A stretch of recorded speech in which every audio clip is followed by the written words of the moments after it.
Assalamualaikum warahmatullahi wabarakatuh. Salam dan bahagia. Bersama saya Muhammad Irfan di Irfan Media, dosen Universitas Sarjana Wiyata Taman Siswa. Pada kali ini kita akan melanjutkan mengenai flowchart. Ya, ini adalah lanjutan dari flowchart yang kemarin sudah kita bahas.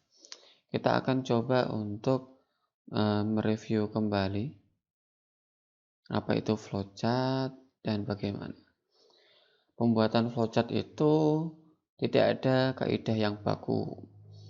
Flowchart itu adalah gambaran hasil analisa suatu masalah. Sehingga flowchart itu dapat bervariasi antara satu pemrograman dengan pemrograman yang lainnya. Jadi flowchart itu tergantung dari algoritma yang dikonstruksi oleh programmer atau tergantung dari sudut pandang si pengolah algoritma. Secara garis besar, flowchart terdiri dari 3 bagian, yaitu input, proses, dan output. Yang perlu diperhatikan dalam pembuatan flowchart itu adalah kita harus menghindari pengulangan proses yang tidak perlu dan logika yang berbelit sehingga jalannya proses menjadi singkat. Di dalam flowchart sendiri ada looping. Looping itu adalah pengulangan. Tetapi yang tidak boleh adalah pengulangan yang tidak perlu. Dan sebisa mungkin logika yang kita gunakan itu yang sederhana. Selanjutnya, jalannya proses digambarkan dari atas ke bawah dan diberikan tanda panah untuk memperjelas alirannya. Dan yang terakhir adalah sebuah flowchart diawali dari suatu titik tertentu, yaitu start, dan diakhiri pada satu titik, yaitu end. Selanjutnya kita akan mengkaji mengenai kriteria algoritma. Di dalam flowchart tadi ada 3 bagian utama, yaitu input, proses, dan output. Di dalam input, algoritma dapat memiliki 0 atau lebih inputan dari luar. Jadi, di dalam suatu program itu bisa tidak ada inputnya atau bahkan banyak sekali inputnya. Nah, selanjutnya output algoritma harus memiliki minimal satu buah output atau luaran.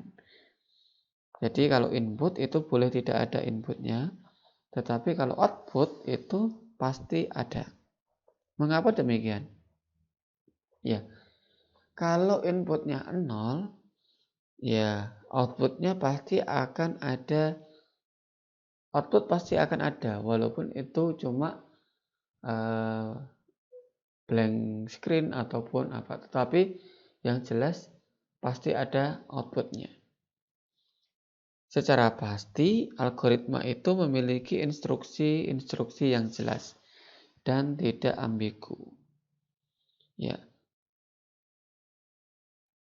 Selanjutnya adalah algoritma itu terbatas sehingga ada titik start dan ada titik berhenti. Biasa disebut dengan stopping rule. Kriteria algoritma yang selanjutnya adalah tepat dan efisien. Algoritma sebisa mungkin dapat dilaksanakan secara efektif dan efisien. Contoh, instruksi yang tidak efektif adalah A sama dengan A tambah 0 atau A sama dengan A kalikan 1. Kenapa kok tidak efektif? Kenapa harus mendefinisikan A sama dengan A tambah 0? Karena A tambah 0 itu juga A sendiri. itu menjadi kurang efektif. Kemudian kita lanjut ke jenis proses algoritma.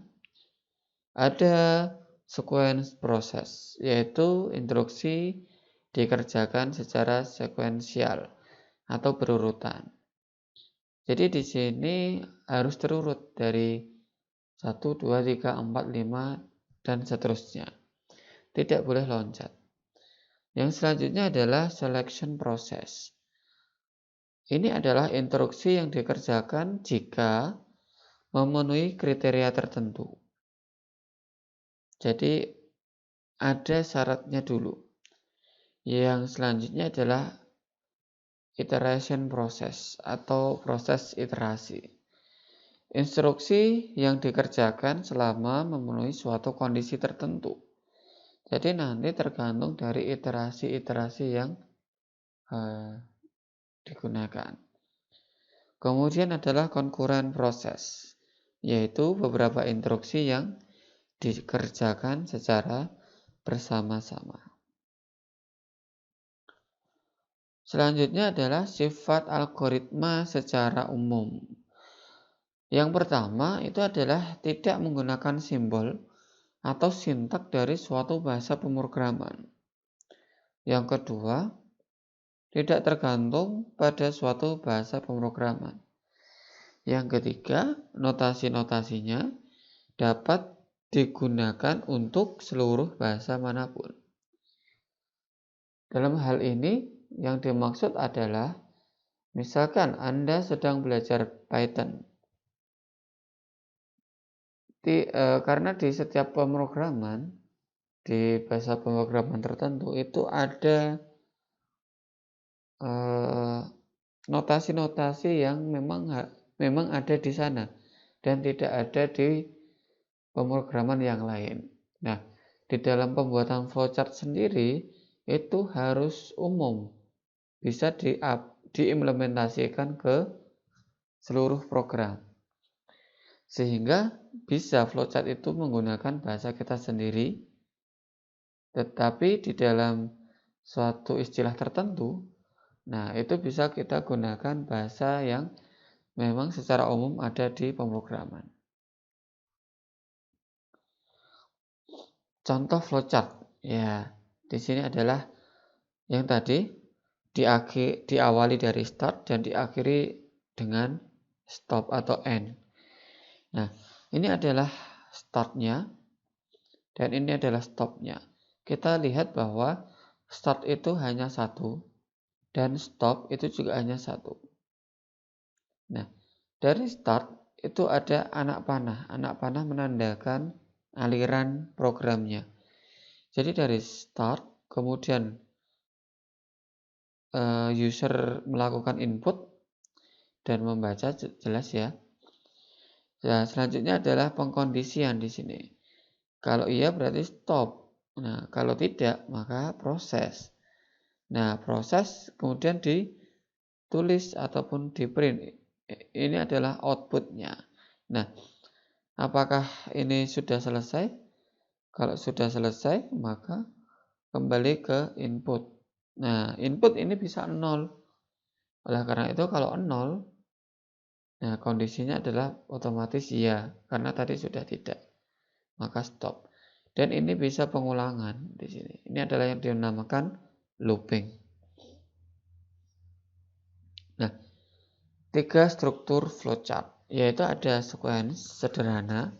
Ini adalah ya seperti ini ya, terus-terusan.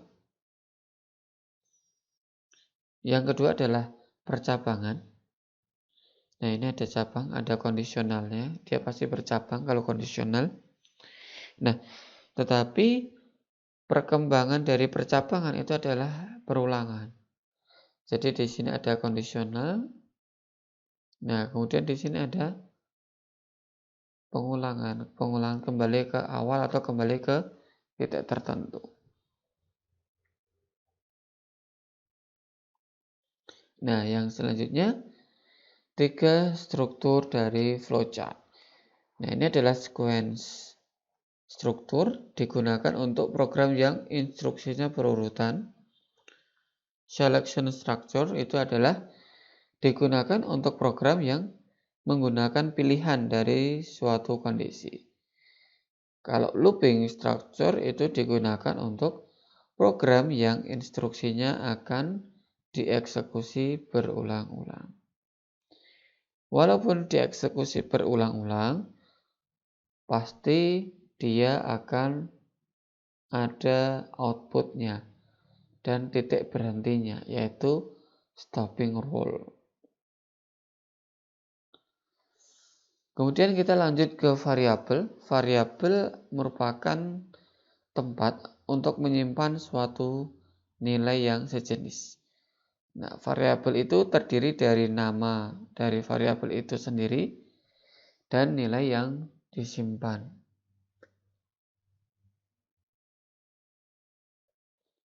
Selanjutnya, variabel itu adalah suatu nilai yang dapat berubah-ubah harganya. Oleh karena itu, variabel sering disebut dengan peubah. Contoh pemberian nilai ke variabel. A sama dengan 5, berarti A diberi nilai 5.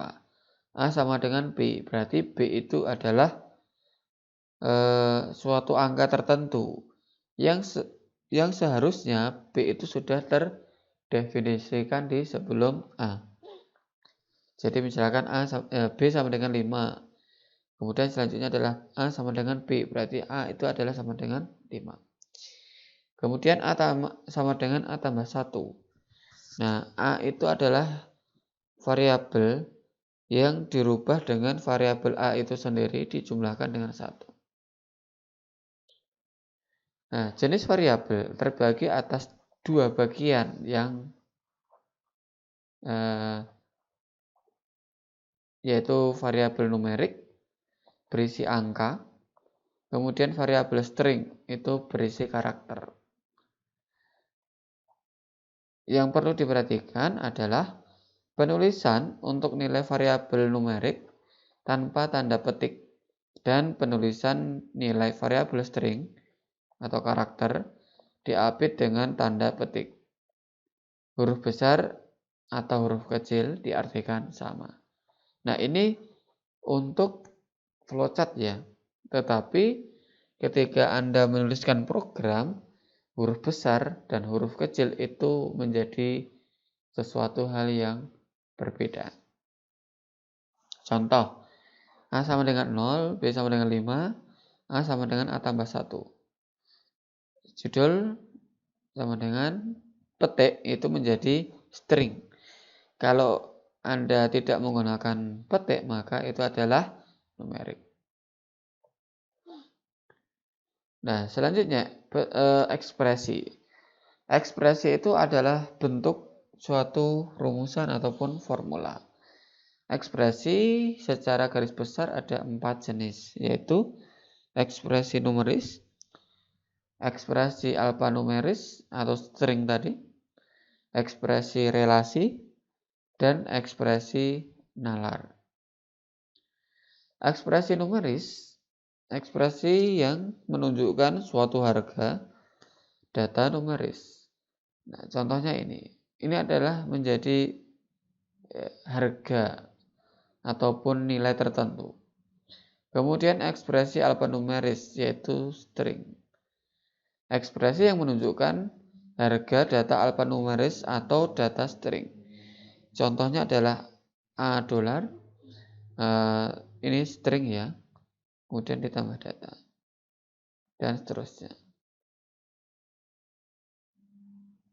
Ini adalah ekspresi relasi. Ekspresi yang menunjukkan hubungan relasi antara dua ekspresi numeris dan atau alfanumeris. Contohnya A sama dengan A lebih besar B.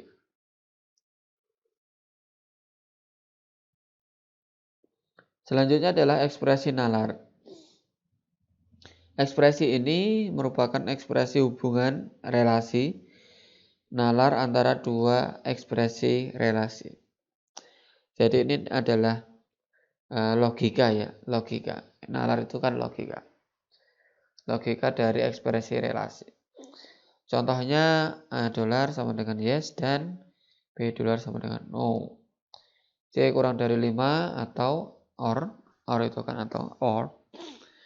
B lebih besar B or K kurang dari 3. Operator itu untuk melaksanakan perhitungan. Ya, seperti operator di matematika, ada plus, minus, bintang itu untuk pengalian. Kemudian garis miring itu untuk pembagian.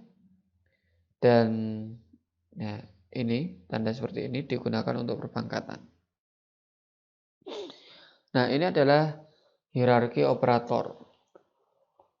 Hierarki operator mempunyai tingkat pada operasi matematika, mirip.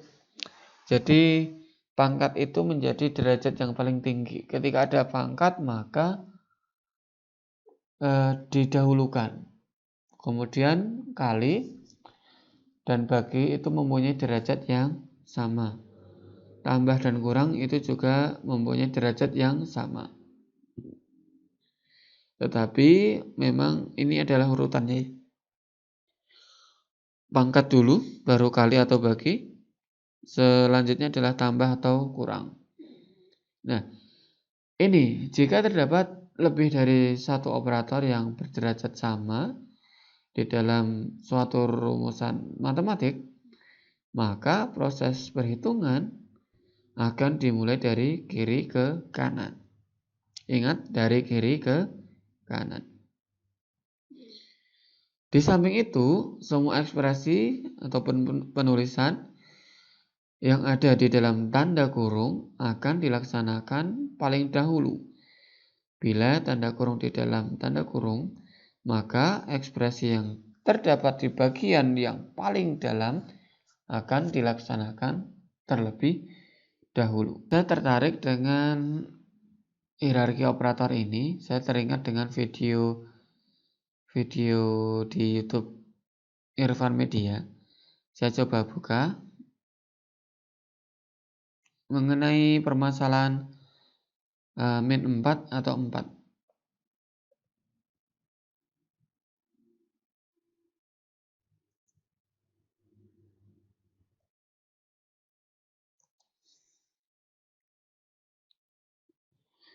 Oke ya, kita coba tengok dulu Irfan Medianya sambil menggali lagi. Oke, ini adalah halaman Irfan Medianya. Coba saya cari di video, ada enggak ya? Nah ini. Nah ini yang bagus ini. Oke, assalamualaikum warahmatullahi wabarakatuh. Oke, ini bingung mengenai urutan, yaitu 5 dikurangi 12 ditambah 4 dalam kurung min 2 ditambah 5. Teman-teman kalau menghitung ini berapa? Min 4 atau 4? Atau berapa? Silahkan ya. Nah, mungkin ada dari teman-teman sekalian yang menghitung min 2 ditambah 5, yaitu 3. Kemudian 4 kalikan 3, 12. Min 12 bagi 12, min 1 berarti 5 kurangi 1, jadi 4. Nah, apakah 4 itu jawaban yang benar? Nah, itu perlu diperhatikan ya. Nah, silahkan dilihat dari aturan ini. Ini adalah dari perspektif algoritma. Nah, ini adalah contoh hierarkinya. A kalikan B dibagi 4 kurangi 25 kali 8 25,8 pangkat 3. Nah, yang dikerjakan adalah yang pangkat dulu, kemudian baru perkalian, selanjutnya pembagian, baru yang terakhir adalah pengurangan. Nah, ini adalah hierarkinya.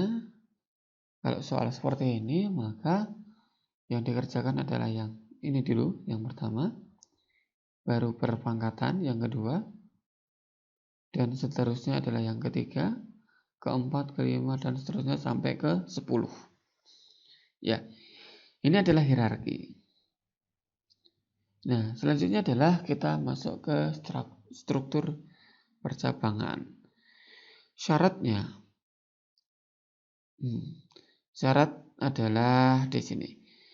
Ada struktur percabangan bersyarat, yaitu diagram yang alurnya ada atau banyak terjadi alih kontrol berupa percabangan, dan terjadi apabila kita dihadapkan pada suatu kondisi dengan dua pilihan, benar atau salah, ya atau tidak, dan seterusnya.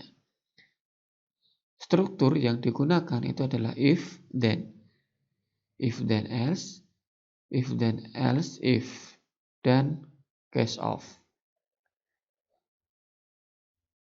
Jika maka,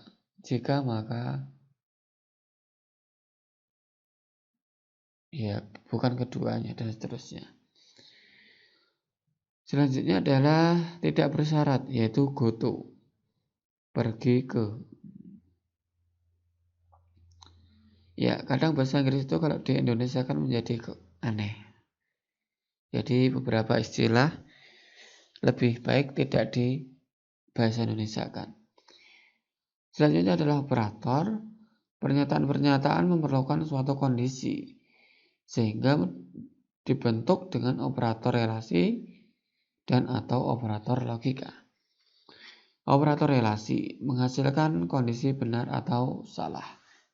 Ya, di sini operatornya seperti di matematika ada lebih dari sama dengan, kurang dari sama dengan, tidak sama dengan. Kemudian adalah operator logika. Ada and itu dan, or itu tidak, not tidak. Hubungan antar operan dan pada operator logika. Operan 1, operan 2. Ini adalah logika ya. Salah-salah, salah benar, benar salah, benar benar. Ya seperti ini. Selanjutnya ini adalah struktur percabangannya.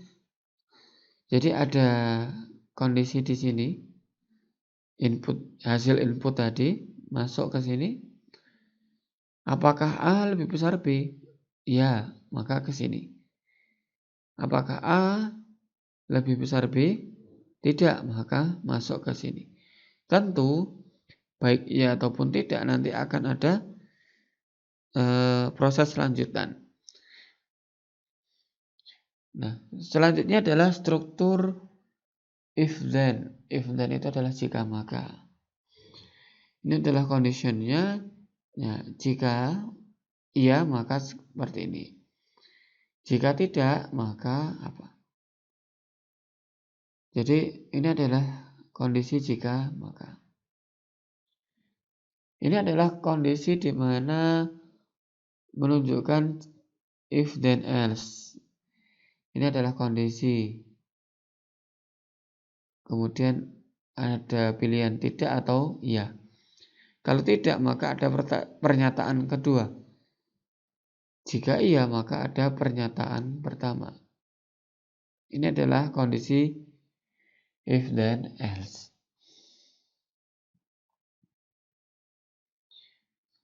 Kemudian adalah struktur if then else if. Ini terjadi ketika kondisinya ada anak kondisi lagi. Jadi misalkan ini adalah inputnya tadi. Kemudian masuk ke kondisi pertama. Jika tidak maka kondisi ketiga. Nah, ditanya lagi. Kemudian kalau iya, itu pun juga masih ditanya lagi. Sehingga menghasilkan ya statement 1, tidak statement 2, dan di sini adalah statement 3, statement 4. Contohnya adalah ini. Anda lapar ya, berarti mulai di sini. Inputnya masukkan apa, silahkan. Kemudian ditanyakan kondisinya. Mau makan nasi? Nah, mau makan nasi di sini. Oh iya, di sini tanya lagi, lauknya apa? Atau lauknya lele? Ya, Berarti di sini adalah lauknya lele. Oh tidak nih, ya lauknya lele. Kalau ini lauknya lele tidak, berarti ini lauknya bukan lele. Misalkan tempe misalkan. Kalau di sini, ini kan tadi makan nasi. Nah, kalau tidak, ini ditambahi makan mie.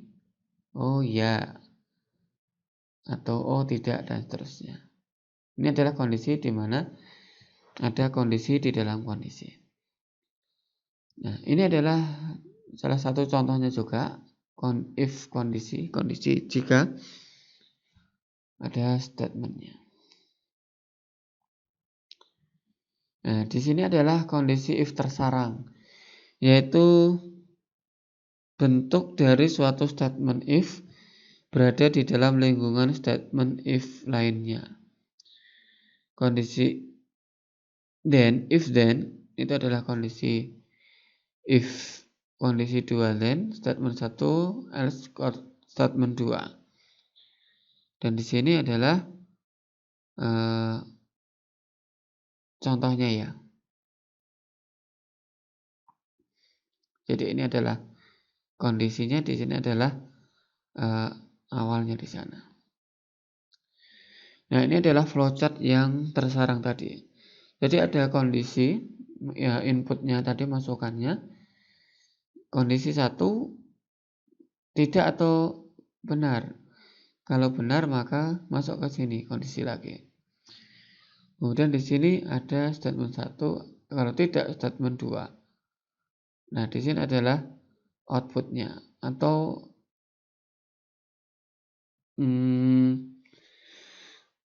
prosesnya. Ya, kemudian kalau tidak else-nya seperti apa di sini. Oke ya, jadi ada kondisi di dalam kondisi. Ini adalah contoh-contohnya. Jadi kondisi itu bisa dikembangkan menjadi N kondisi. Nah, silahkan untuk latihan, silahkan Anda membuat flowchart dalam kasus ini. Seorang guru ingin menghitung nilai ulangan. Jika di atas 75 maka dinyatakan lulus. Dan jika di bawah 75 maka dinyatakan tidak lulus. Dari angka tersebut kita juga harus menentukan apakah nilai yang didapat siswa bilangan ganjil ataupun genap. Silakan dibuat flowchartnya. Nah, jadi ini adalah pembuatan flowchart. Yang kedua adalah buat flowchart untuk toko ini. Jadi nanti status langganan atau bukan langganan. Bila pembeli berstatus bukan langganan, maka tidak diberi potongan harga. Tetapi jika pembeli berstatus langganan, maka diberikan potongan harga. Berbelanja di atas 100.000, maka diberikan potongan 20%. Jika belanja kurang dari 100.000, diberi potongan 15%. Selanjutnya bila berbelanja di bawah 25.000, hanya diberi potongan 10%. Jadi yang 15.000 itu adalah dari 25.000 hingga 100.000. Tidak berlaku sama dengan ya. Oke, terima kasih. Semoga bermanfaat. Assalamualaikum warahmatullahi wabarakatuh. Salam dan bahagia.